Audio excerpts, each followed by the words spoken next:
Здравейте, уважаеми, или по-скоро трябва да се каже Оля амигос. Оля амигос, защото сме в Мадрид, столицата на Испания. И сега ще ви покажа една хотелска стая в Мадрид. В центъра на много хубаво място. Така, почваме от коридорчето. В коридора виждате дървена хубава ламперия. Стаята е изчистена.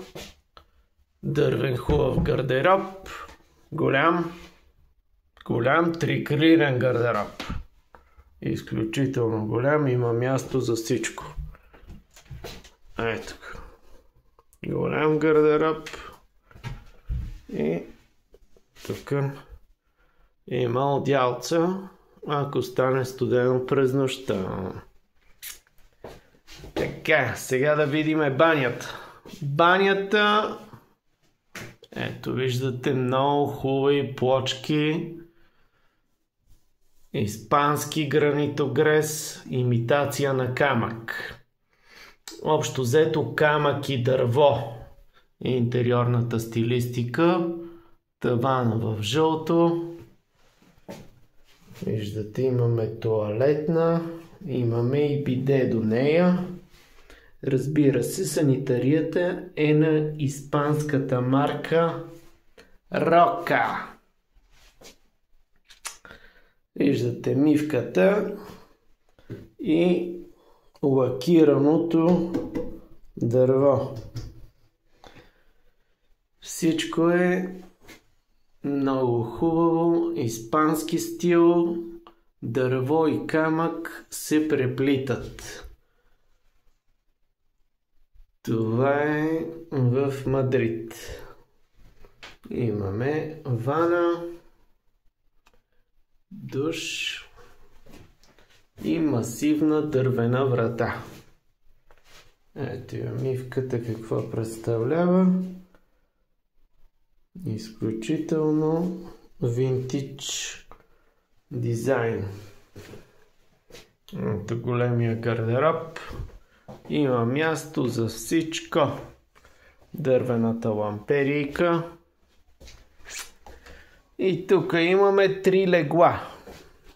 Интересно, защо са ми резервирали стая за 3 легла, като съм поискал само с едно легло. Остава загадка. Явно такава стая са имали с 3 легла.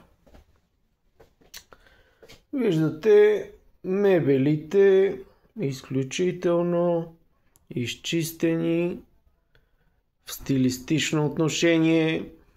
Дървото изглежда добро, масивно. И изглеждат все едно са ги конструирали студенти от факултета по дървообработване и производство на мебели от Лесотехническия университет. Нека не се обиждат. И аз съм завършил Лесотехническия университет.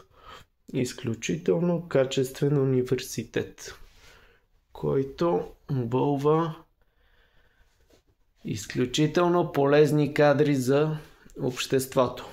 Имаме хладилниче, имаме телевизорче, картини.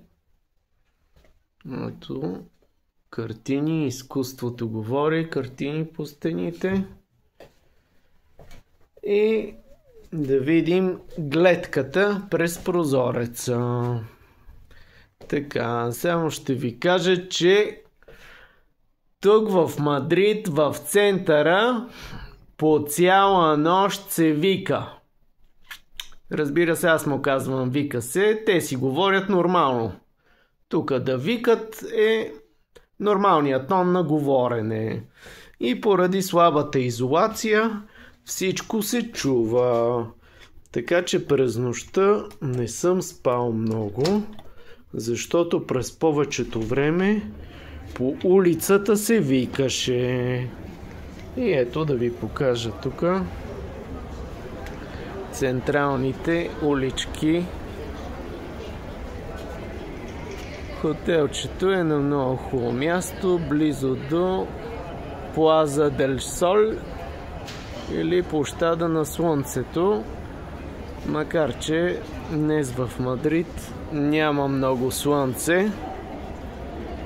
За щастие сега не вали, за разлика от вчера, когато валеше много силно, макар че като излетях от София, беше слънчево и лятно в София, докато Мадрид ме посрещна с дъжд.